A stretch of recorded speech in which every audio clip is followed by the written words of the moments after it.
Hi అండి. ఈరోజు వచ్చేసి అయితే నేను 21st బేబీకి ఫ్రాక్ స్టిచ్ చేస్తున్నాను. అది మన శారీ బ్లౌజ్ పీస్ మిగులుతుంది కదా, మగ్గం వర్క్ వేయించుకున్నవైనా కంప్యూటర్ వర్క్ వేయించుకున్నవైనా, సో వాటితో ఈరోజు అయితే స్టిచ్చింగ్ చేయబోతున్నాను. ఇది కస్టమర్దే.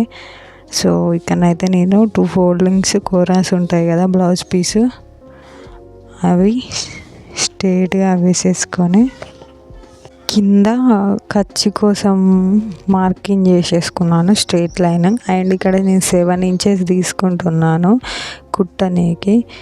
సో ఇక్కడ పైన పార్ట్ అయితే షోల్డరు 4 తీసుకున్నాను అండ్ ఆర్మ్ వచ్చేసి 3 తీసుకున్నాను. సో ఇలా స్ట్రేట్ లైన్ డ్రా చేసుకున్న తర్వాత హిప్ లూజ్ వచ్చేసి 5 తీసుకున్నాను అండ్ ఖర్చు కోసం 2 ఇంచులు. ఈ విధంగా స్ట్రేట్ లైన్ వేసేసుకొని ఇటు దగ్గర కూడా స్ట్రేట్ లైన్ డ్రా చేసేసుకోవాలి. 1/2 ఇంచు ఆర్మ్ రౌండ్ కోసం షేప్ ఇచ్చేస్తే సరిపోతుంది, చాలా ఈజీగా వచ్చేస్తుంది. ఇక్కడైతే ఖర్చు కోసం మార్కింగ్ చేసాను 1/2 ఇంచు. సో టోటల్ వచ్చేసి మనకు 7.5 వచ్చింది ఖర్చుతో కలిపి. ఆర్మ్ వచ్చేసి 4 వచ్చింది. సో ఇక్కడైతే నెక్ విడ్త్ కోసం మనం 2 ఇంచెస్ తీసుకున్నాను అండ్ ఇక్కడ డౌన్ వచ్చేసి ఫ్రంట్ పార్ట్ కోసం 3 ఇంచెస్ తీసేసుకున్నాను. ఇలా స్ట్రేట్ లైన్ తీసేసుకొని సేమ్ ఇట్ సైడ్ కూడా స్ట్రేట్ డ్రా చేసేసుకొని రౌండ్ షేప్ ఇచ్చేయడమే. చిన్న పాప అదినేసి రౌండ్ షేపు ఇస్తున్నాను. ఇలా డ్రా చేసేసుకుంటే సింపుల్గా మనకు ఫ్రంట్ పార్ట్ రెడీ అయిపోతుంది. ఇక కట్ చేసేసుకోవడమే. నా కత్తెర షార్ప్నెస్ పోయింది, తీసుకొని 1 ఇయర్ దాటింది. ప్రజెంట్ సిటీకి వెళ్తేనే షార్ప్నెస్ చేయించుకోవాలి మళ్ళీ. సో కొంచెం రఫ్గా ఉందన్నట్టు కట్ కావట్లే. ఎలాలో కట్ చేస్తున్నాను. ఇక చక్కగా కట్ చేసేసుకున్న తర్వాతకి ఫ్రంట్ బ్యాక్ ఓపెన్ చేసేసుకోవాలి. ఈ విధంగా నేను ఓపెన్ చేసుకుంటున్నాను. చాలా చిన్న సైజుగా అనిపిస్తుంది కదా, 21st బేబీ కదా, ఎంత ఉంటుంది. సో ఇలా నెక్ షేప్ డ్రా చేసేసుకున్నాగా ఖర్చు కోసం అని పైన కట్ చేసా, కానీ షేప్ రావట్లేదు. సో మళ్ళా యాస్టీస్ మార్కింగ్ ఉన్నట్టుగానే కట్ చేసేస్తున్నాను, అప్పుడే షేప్ వస్తుంది. సో ఇలా కొంచెం రౌండ్ షేప్ ఇచ్చేసి కట్ చేస్తున్నాను. ఇక్కడ ఇలా నీట్గా ట్రిమ్ చేసేసుకుంటే సరిపోతుంది, మనకు ఫ్రంట్ పార్ట్ వచ్చేస్తుంది. ఓకే, ఇక బ్యాక్ పార్ట్ కట్ చేసుకోవాలి. ఫ్రంట్ అయిపోయింది అండ్ బ్యాక్ ఫస్ట్ అయితే డ్రా చేసింది ఓన్లీ బ్యాక్ పార్టే, ఓపెన్ చేసి కట్ చేయాలి. ఇక్కడ మాత్రం జాగ్రత్తగా ఉండాలి. ఇక్కడ కూడా సేమ్ 2 ఇంచెస్ తీసేసుకుంటున్నాను బ్యాక్ పార్ట్ అండ్ డౌన్ వచ్చేసి 2, ఫ్రంట్కి 3 పెట్టాను, ఇక్కడ 2 బ్యాక్ ఒకటి. సో రౌండ్ సేమ్ యాస్టీజ్ ఇలా తీసేసుకున్న తర్వాత కట్ చేయడమే. వెనకాల కాజా పెట్టాలా వద్దా అని ఆలోచిస్తున్నాను, కానీ చూద్దాం. ఓకే, ఇలా 2 పార్ట్స్ అయిపోయినాయి. ఇది బ్యాక్, ఫ్రంట్, బ్యాక్ అని గుర్తుగా ఉండడం కోసం మార్కింగ్ చేసేసుకోవాలి. ఇలా కన్ఫ్యూజ్ కాకుండా ఉంటుంది. సో ఈ విధంగానైతే ఫ్రంట్ బ్యాక్ పార్ట్లు అయిపోయినాయి బేబీ ఫ్రాక్ కోసం. అండ్ నెక్స్ట్ వచ్చేసి బాడీ పార్ట్ కోసం నేను 7 తీసుకున్నా కదా, కింద బాటమ్ పార్ట్ కోసం 10 తీసుకుంటున్నాను ఓన్లీ లైనింగ్. అదే మెయిన్ ఫ్యాబ్రిక్ అయితే 2 ఇంచెస్ ఎక్స్ట్రా తీసుకుంటున్నాను. సో బాడీ పార్ట్ పైనది 7 ఇంచెస్ కదా, మీకు అర్థం కావడం కోసం మళ్ళీ రాస్తున్నాను.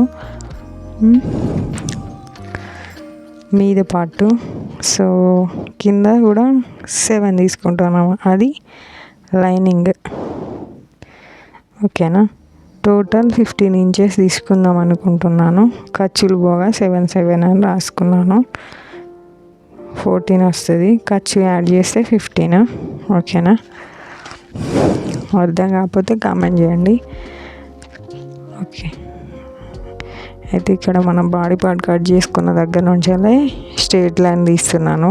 ఇంత పీస్ ఓన్లీ 80 సెంటీమీటర్స్తోనే ఈ ఫ్రాక్ స్టిచ్ చేస్తున్నాను. నేనైతే అవుట్ఫిట్ స్టిచ్చింగ్ చేసినాక చూపిస్తా ఎలా వస్తుంది అనేసి.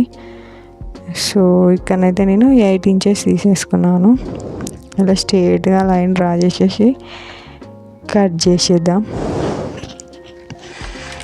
కట్ చేయడమే అంతే.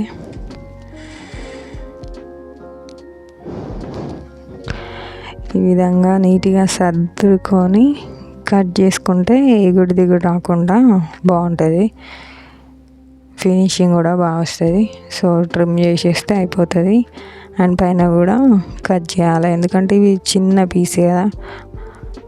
ముందుది ముందే, వెనకాలే సపరేట్ అన్నట్టు. మనం లైనింగ్ కుచ్చులు పెట్టేసుకోవాలి. ఫ్రిల్స్ పెట్టేసుకుంటే ఫ్రంట్ బ్యాక్ ఫ్రిల్స్ పెట్టేసేసుకోవాలి. ఓకేనా, అయిపోద్ది. ఇలా నీట్గా స్టిచ్ చేసేసుకుంటే సరిపోద్ది.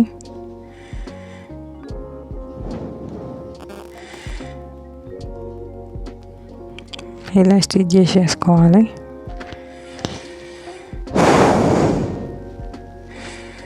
రెండు అయితే వచ్చేసినాయి.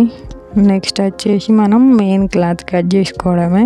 ఇలా సపరేట్గా హ్యాండ్ కోసం ఇక్కడ మిగిలింది పీసు, ఇది హ్యాండ్ తీద్దాము. హ్యాండ్స్కి నేనైతే పఫ్ హ్యాండ్స్ పెడదాం అనుకుంటున్నాను. సో అందుకోసం ముందుగా ఇది ఎంత ఉన్నదో కొలుస్తాను. 4 ఉన్నది, 2 ఇంచెస్ పెట్టేయాలి. పఫ్ హ్యాండ్స్ కావచ్చు, అందుకోసం అనేసి నేను 2 ఇంచెస్ తీసుకుంటున్నాను అలా అందాల ప్రకారం. సో ఈ విధంగానైతే కొంచెం మీదిగానే కట్ చేసేసుకోవాలి పఫ్ వాటి, ఎందుకంటే క్లాత్ ఎక్కువ తక్కువ అవుతుంది అన్నమాట ఫ్రిల్స్ పెట్టే టైంలో. సో అందుకోసం కొంచెం మీదికే కట్ చేసుకుంటే తర్వాత స్టిచ్చింగ్లో మనం మేనేజ్ చేసేసుకోవచ్చు. సో ఇక్కడనైతే మిడిల్ వన్ కోసం టక్ ఇచ్చేసుకుంటే సరిపోద్ది. అండ్ ఇప్పుడైతే మెయిన్ ఫ్యాబ్రిక్ కటింగ్ చేసేయాలి. ఇక్కడైతే బార్డర్ వచ్చింది, ఈ బార్డర్ నేను కిందికి వేద్దాం అనుకుంటున్నాను, ఫ్రంట్ పార్ట్ ముందుకు వచ్చేలా. అండ్ బ్యాక్ ఇక్కడ మేనేజ్మెంట్ ఈ పీస్కి అటు ఫ్రంట్ కొంచెం ముందుకు అనేసి చిన్న బార్డర్ వచ్చింది, అది హ్యాండ్స్కి ఇద్దాం అనుకుంటున్నాను. సో అయితే ఇది చూస్తున్నాను ఎంత వస్తుంది అనేసి. నేనైతే ఇక్కడ 12 ఇంచెస్ తీసుకుంటున్నాను. 12. సో వెనకాల మాత్రం ఈ బార్డర్ రాలేదు, ఓన్లీ ఫ్రంట్ వరకే సరిపోతుంది. సో ఇలా కట్ చేస్తున్నాను. 12 ఇంచెస్ తీసేసుకొని 1 ఇంచ్ ఖర్చులో పోతుంది. ఫైనల్గా మనకు 11 ఇంచెస్ వస్తుంది. మళ్ళీ అటాచ్ చేస్తే 1/4 ఇంచ్ పోతుంది. నెక్స్ట్ ఇక 10.5 ఉంటుంది అనుకోండి. సో ఇక ఇవి కూడా సేమ్ సపరేట్ పార్ట్స్. ఇదైతే మనకు ఫ్రంట్కి వస్తుంది. ఈ పీస్ మిగిలింది, ఇది ఓన్లీ 1 మీటర్ ఫ్యాబ్రిక్. మన శారీలో మిగిలిన పీసే ఇచ్చారు వాళ్ళు స్టిచ్ చేయమనేసి. ఇలా ఫీల్స్ వచ్చేస్తే ఇక 21st బేబీకి ఈ లెంత్ సరిపోతుంది. ఓకేనా, ఇలా నీట్గా సర్దేసేసుకొని పైన కూడా కట్ చేస్తున్నాను. సపరేట్ ఫీల్స్ అన్నమాట. ఫ్రంటే బ్యాక్ పెట్టేస్తున్నాను. ఓకేనా,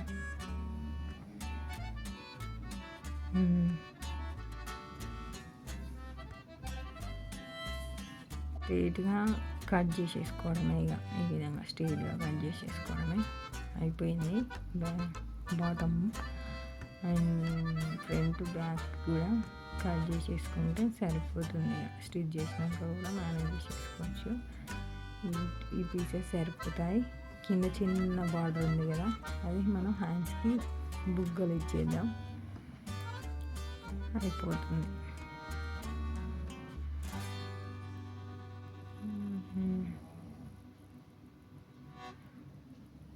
ఇలా పెట్టేసి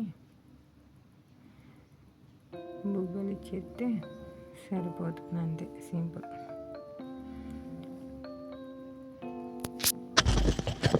వీడియో ఎలా అనిపించిందో కామెంట్ చేయడం మర్చిపోవద్దు. అలా ఈ వీడియో మీకు నచ్చినట్టయితే లైక్ చేయండి, సబ్స్క్రైబ్ చేయండి అండ్ మన ఛానల్ని సపోర్ట్ చేస్తారనుకుంటున్నాను.